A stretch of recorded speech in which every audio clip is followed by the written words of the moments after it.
Hello and welcome back to some print and play game.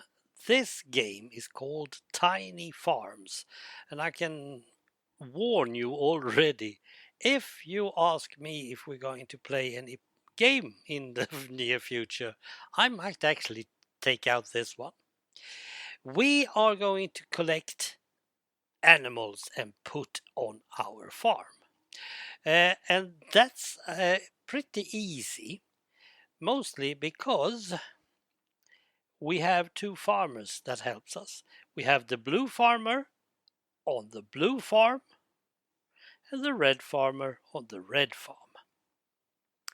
It all starts with as many players as you have plus one die.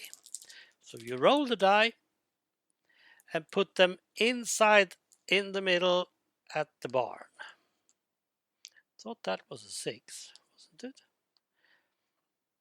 Now, the player that rolled that one is now going to take one of these die and use it to move either the blue or the red farmer clockwise.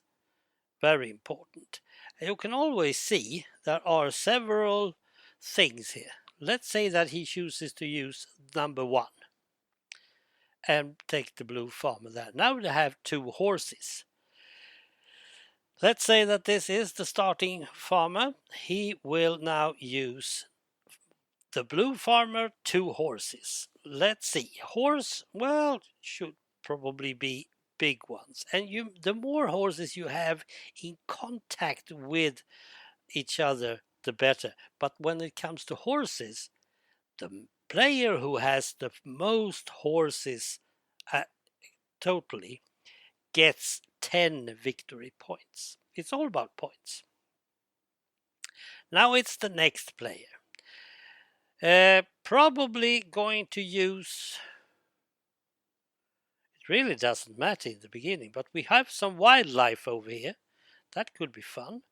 Let's say we use a 6 and use the same one. And 2, 3, 4, 5, 6. And I got a rabbit and a pig. Good. And it's still the blue. Now, wildlife is, of course, a bit different. You can put them wherever you want. So my pig, I'm going to put there. There. But if you just make sure that you have a group of everything, and you have to also have a balance between the red and the blue farm. So you can't just do anything. And if you don't like using laminate and a pen, there is a piece of tokens you can just sit and put there instead. Looking good. And so on. Let's say, I don't know. Let's take next player, red. 1, 2, 3, 4, 5, 6. Gets a cow and a squirrel. Red, wildlife, squirrel, SQ, let's see, and a cow.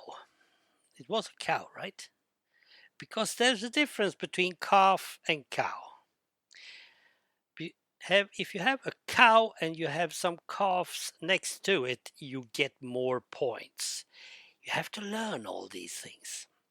Per group, each cow gets 1 victory point for every calf he has around him.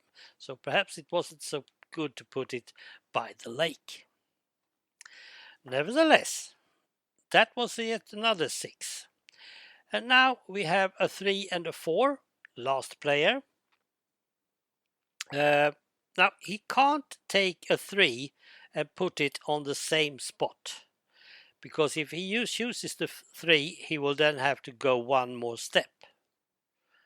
Which might actually be fine.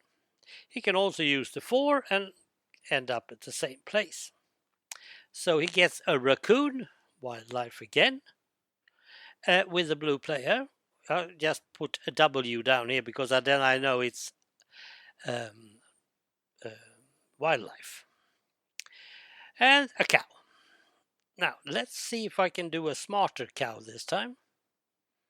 No, I couldn't. Dang. Good. Now we have one die over. What do? Well, we turn this 3 eighths. And now we have different things in our mist. This is the cool thing. Now plus suddenly, where I have my farmers at the moment, there are some different things. I want that, can't do that because you're standing there. And now the next player in line uses the die. After 10 of these rounds, you count up how many points you have. Absolutely fun.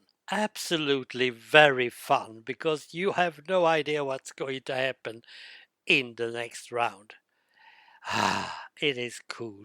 It's really cool. You need up to 5 dice, a couple of things to keep order.